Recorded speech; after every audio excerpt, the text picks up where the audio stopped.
Have you lost your SewJo, the desire to sew? Watch this video. I've got 10 reasons why you may have lost your SewJo and some practical tips to get you back at the sewing machine.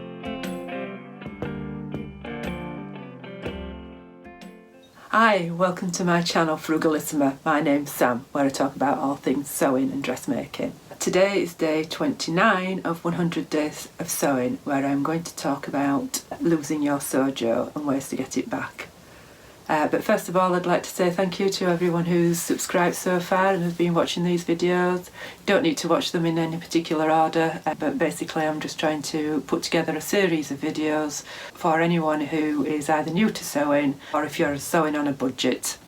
But today's video is ways to motivate yourself to get yourself back into that sewing room. So first of all, I'll just define what SewJo is, because I think it's a little bit of a portmanteau, shall I say, joining together the words sew and mojo, and it's basically if you're losing your motivation to sew and you just can't settle down to sew anything at all. So I'm just like to stress that it's perfectly okay. It's totally normal not to have the urge to sew all the time.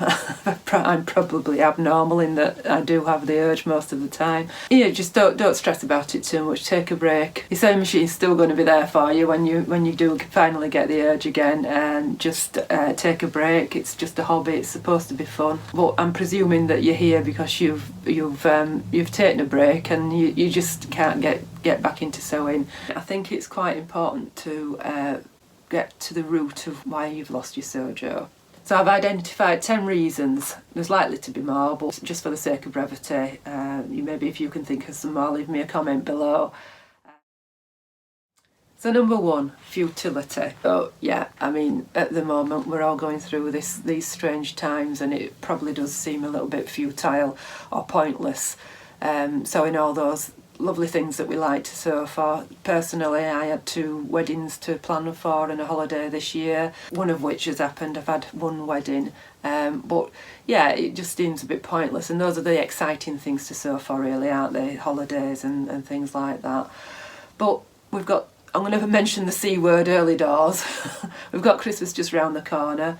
Maybe a bit of gift sewing would excite you. Sewing for others can be quite rewarding. It gives you a deadline and a purpose to sew as well. I thought about some free patterns, maybe putting together a separate video of all the free patterns I would suggest for making gifts for. But one that off the top of my head is pyjama bottoms.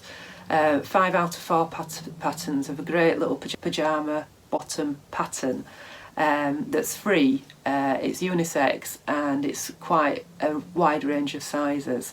Great little gift. You could also add on top a free t-shirt pattern such as the plantain or something like that for gift sewing, so that for all your members of the family, still late September, bam, you've got all your Christmas sewing done. Or treat yourself. Get out that precious fabric that you've been hoarding. There's nothing more luxurious than a nice piece of liberty that you've not known what to do with, that you can wear as PJ bottoms. If we are working from home, who knows that you've got your PJs on underneath. Nice top like this, I might be wearing my PJs, you never know. And the beauty of PJs is that they don't take a great deal of fitting. So if you are doing them as a gift, you don't really need, you just need a general size, usually a drawstring or elastic at the top.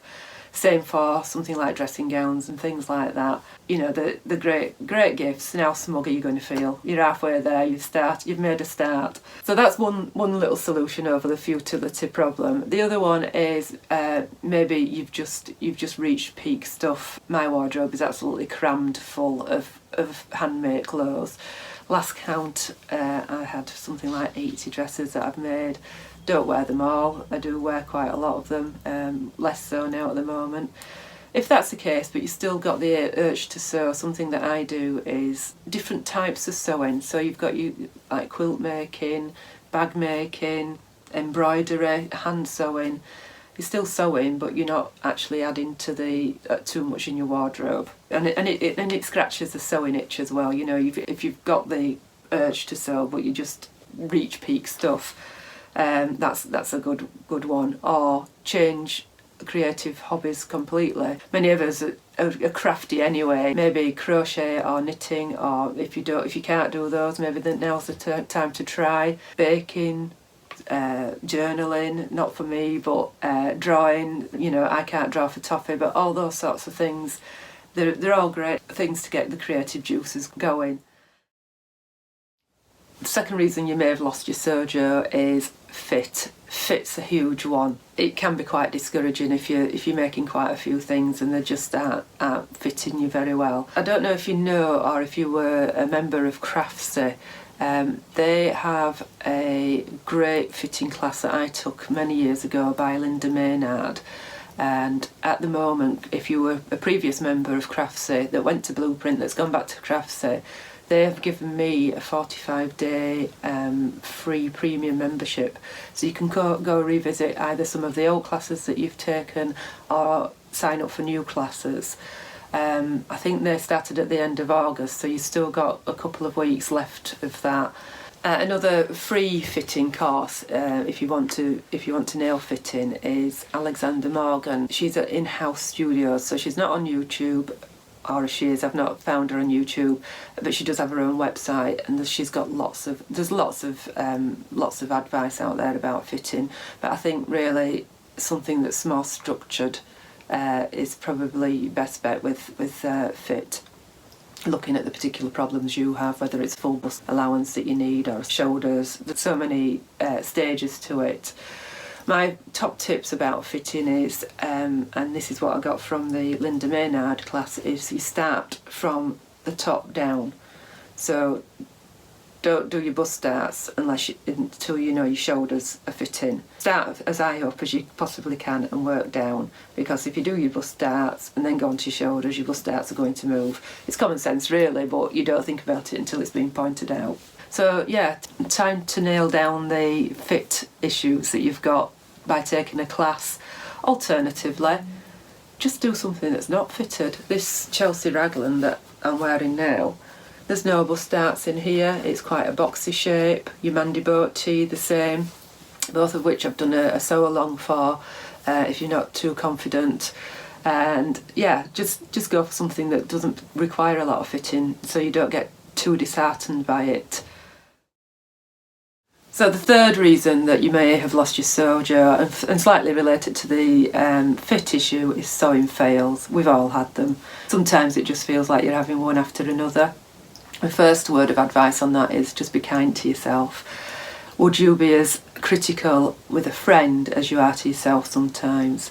Take it easy on yourself a little bit. We all have them. Sewing's like driving. It's a series of skills that you've got to learn, and they're not always fails. Just look at them as learning points. You know, every day's a learning day with sewing, as I keep saying. Don't beat yourself up. You know, not everybody gets an invisible zipper right the first time. Some do, some don't. If you've made a mess of it, just walk away. Just step away from it. Go for a walk. Come back, even sleep on it, give it a break, put it in the naughty corner, but not for too long, that it becomes some sort of demon that you can't deal with. Get back to it. Most mistakes can be rectified in sewing. There's not a lot you can't put right. But yeah, just be good to yourself and celebrate the wins. You know, before you mess that zip up, look at all the good stuff that you did before. Just, you know, celebrate the little wins. And just don't compare your beginning to somebody else's middle. Don't expect too much of yourself. This is why I'm saying, like, sewing's like driving. You wouldn't expect to jump into a car and expect to be able to drive it straight away. Some things take longer, some techniques take longer than others to master. But yeah, sleep on it. And never sew when you're tired. If you've tried that zip 3 times and you're getting tired, just walk away and try it again in the morning. I never sew on an evening, by the way. I always sew when I've got some decent daylight to sew with. Once I start getting tired, that's when I start making mistakes. So that segues me nicely onto my fourth reason that you may have lost your SewJo, and that is mood. Lots of things to say on mood. You've got stress, you've got depression, menopause. Can't give you any medical advice on stress and depression, but I can speak about menopause. Bit of a strange one is menopause. I thought I got away with it quite lightly, in just having a few night sweats and aches and pains here and there. But as it's gone on, I've realised that it has affected my mood somewhat. And all I can describe it as is a flat mood. Now, the best thing to do for that is to seek advice, really. Luckily, it hasn't affected my sewing. It's affected other areas of my life. I particularly get excited about going anywhere or going on holiday or anything like that. Not that we can, but I've got friends who get excited about that, and I'm just like, well, whatever, I'll go if, I go and I enjoy it when I go there, but cut a long story short, yeah, it's affected my mood somewhat. It also affects your concentration, and for that, I would just say, if you're really want to sew, and for some people it is good for the mental health, and they've got that drive to sew, but the mood, whatever you want to call it, menopause, depression, is stopping you. Go for the small wins. Either a tried and tested pattern that's not particularly challenging to make, such as this Chelsea Raglan that I'm wearing. I know I don't have any fit issues with it. I know I can whip it up really quickly.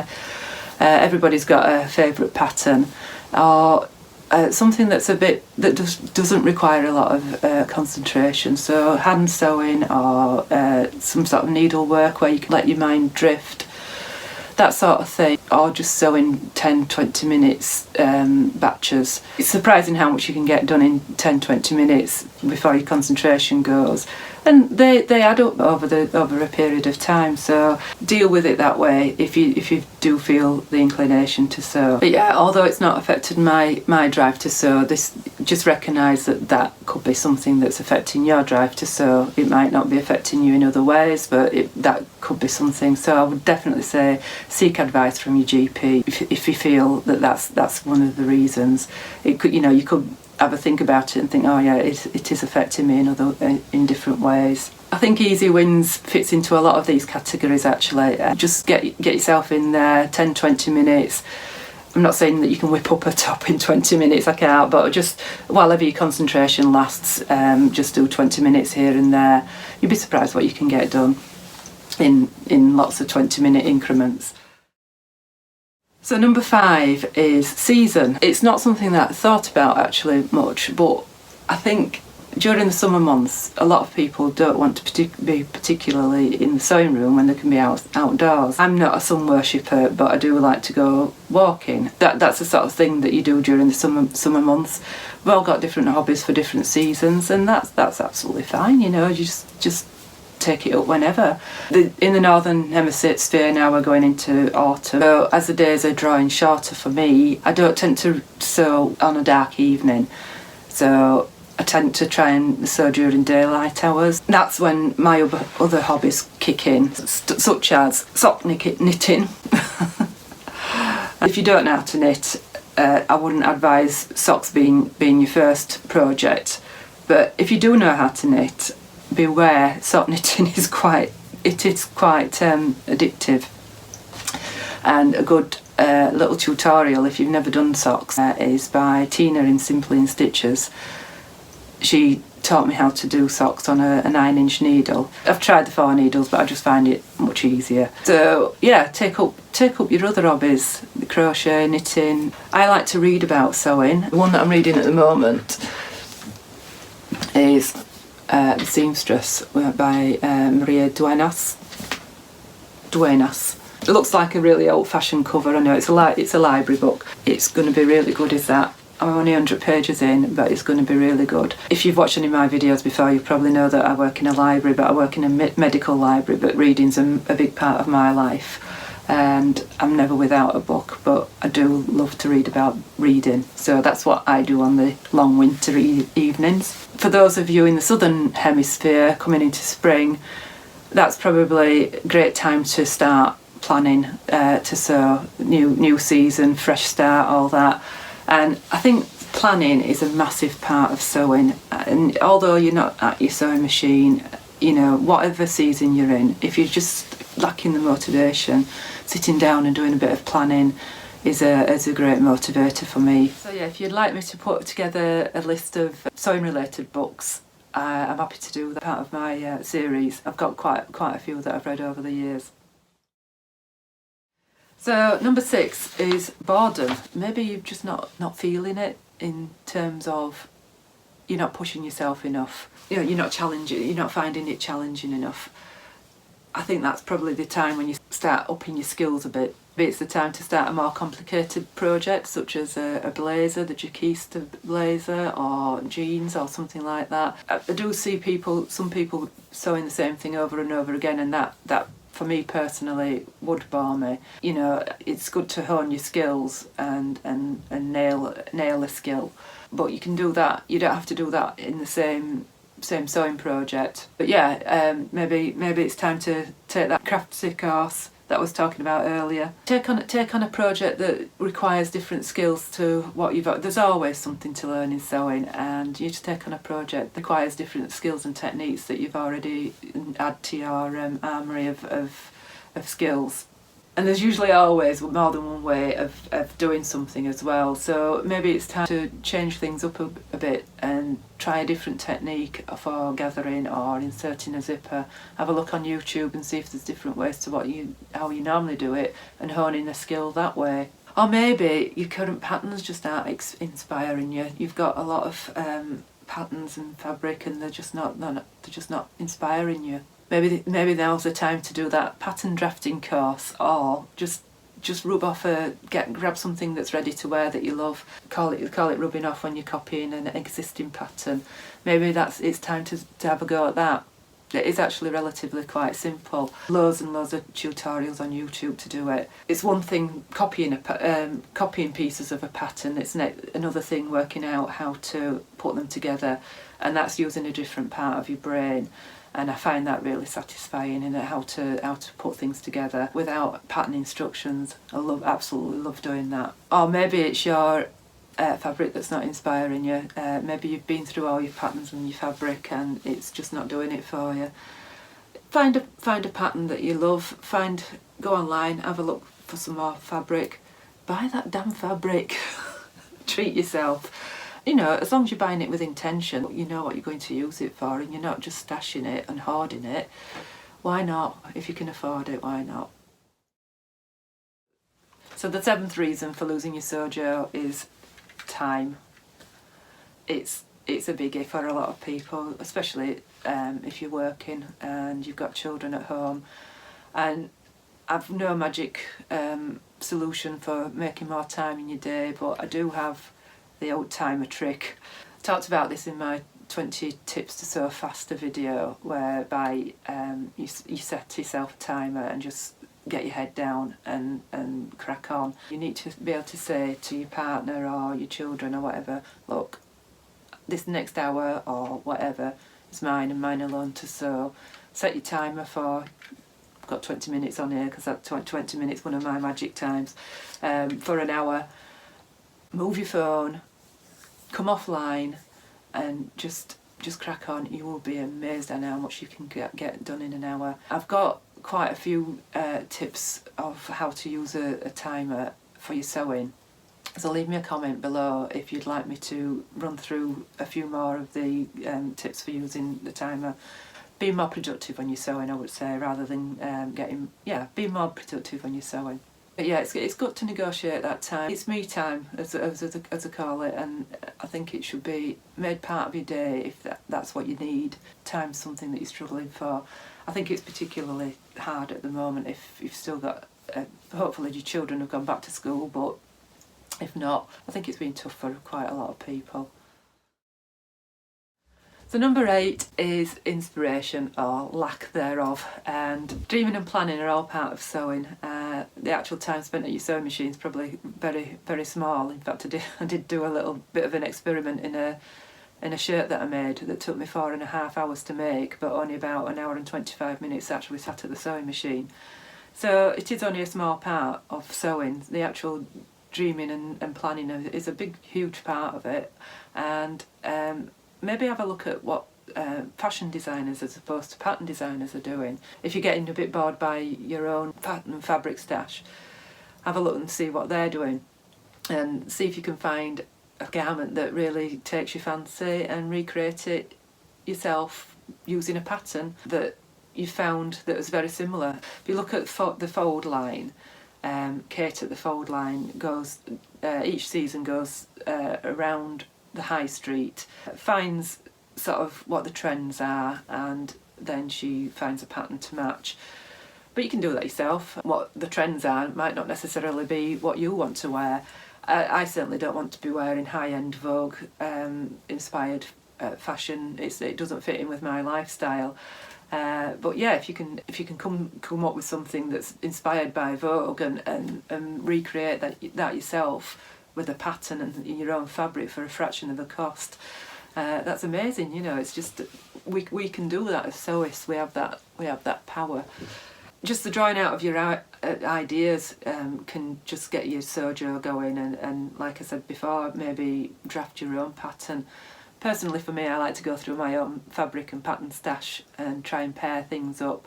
If there's a good challenge going, like Whitney's at Tomcat Stitchery, where she's doing the work from home module, that usually fires me up.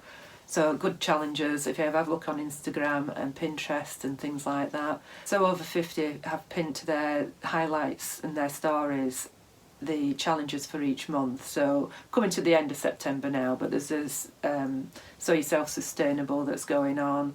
There's a vintage pattern one, Black Makers Matters. Lots of little challenges for September. They've already got a couple up there for October. I think there's one inspired by 90s or something. Notion Commotion, that was one that's for October. That might be one that I might join in. Some have got prizes, some of them haven't. It doesn't really matter for me. It's just gets my creative juices flowing, if you like, and it just something to put together, something to aim for. That usually motivates me. Also, listening to podcasts, Clothes Making Mavens and So Organised Style are all podcasts that I listen to, and sewing for the weekend, and obviously love to sew. Instagram and Pinterest are full of ideas, and I know a lot of people get inspiration from there, which is a great idea, but be careful. That leads me on to my next reason for losing your SewJo. So number 9 is overwhelm, and this is one that affects me quite a bit. I can just get a little bit overwhelmed with all the inspiration that you can get from Instagram and Pinterest. And my best advice for that is switch off. Not now. Wait while I've finished. But yeah, you can get a bit stuck with all the patterns and fabric that you've got, or the inspiration that you're getting online. Sometimes it's just fear of missing out, isn't it? And if you can sort of take time away from that, then that's probably the best advice. Go through your accounts on Instagram or even email and unsubscribe some of them. I've done that a few times where I'm just getting email after email out from some fabric shops, and pattern shops are both guilty of this. Just getting email after email, and oh, that's nice, I'll make that, and your list just builds up and builds up.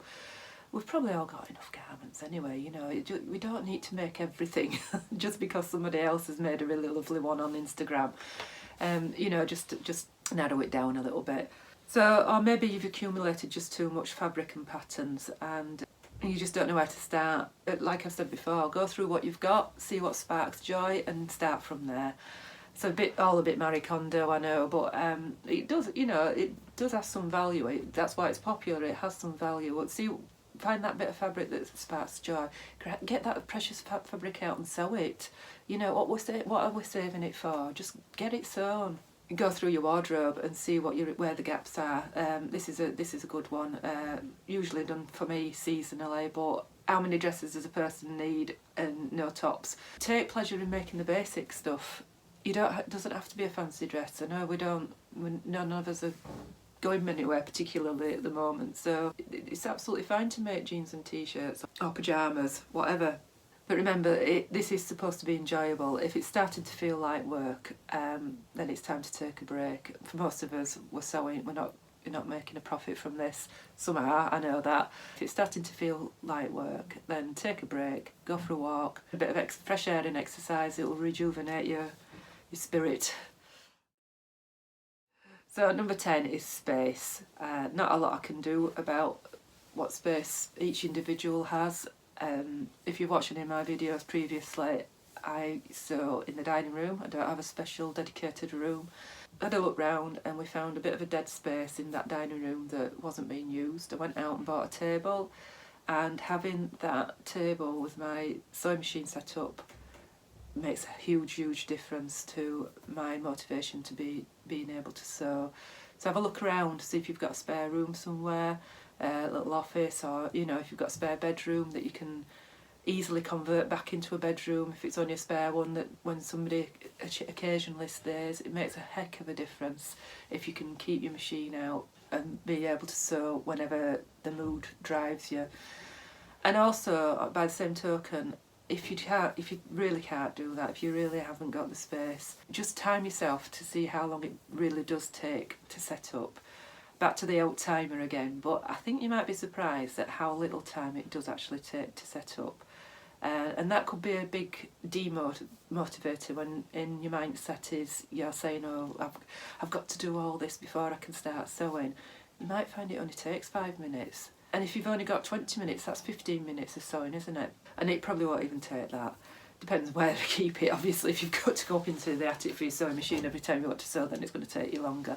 Yeah, I don't have the luxury of a whole room to sew in. Although I use a dining room, that dining room is getting used for actually eating in on 3 times a day. The little corner that I sew in, that stays out, but the dining room table where I do my cutting and everything, that needs to be tidied away. I'd love to convert our attic. I can't justify that. A lot of people are in the same position. I have a friend who's got a she shed. How wonderful would that be? No, I can't justify that. So that's it. I hope you found these tips useful. There are probably other reasons why you're not sewing. Big life events, you know, marriage, death, renovations, moving. They all affect not just your motivation to sew, but your ability to sew as well. So I think the best thing with big life events is just to recognise it and realise that sewing's just going to be there for you when you're back to it, when you're able to do it. Cut yourself some slack. Sewing's like riding a bike. You never forget. You might be a bit wobbly when you get back in the saddle, but you never forget it. Your sewing machine's always going to be there for you. So that's it from me. Thank you for watching. If you heard a little bit of noise in the background, that's my neighbour again doing more building work. I do apologise. I will be back for more 100 Days of Sewing later. And thank you for watching. Please remember to like and subscribe. I love reading your comments. If you want me to put together a list of books that are related around sewing, I will do that for you. Let me know. And also, if you want me to do a bit of a sew along for, if you're wanting to try making trousers, pyjamas are a really good way of getting into it. So I had planned on doing that as my 100 Days of Sewing. So let me know below if you want me to do a bit of a sew along. They are a really good way because you don't need a lot of fitting, basically, of getting into making trousers. Not as scary as you think. Okay, that's it for me. Thank you for watching. Bye.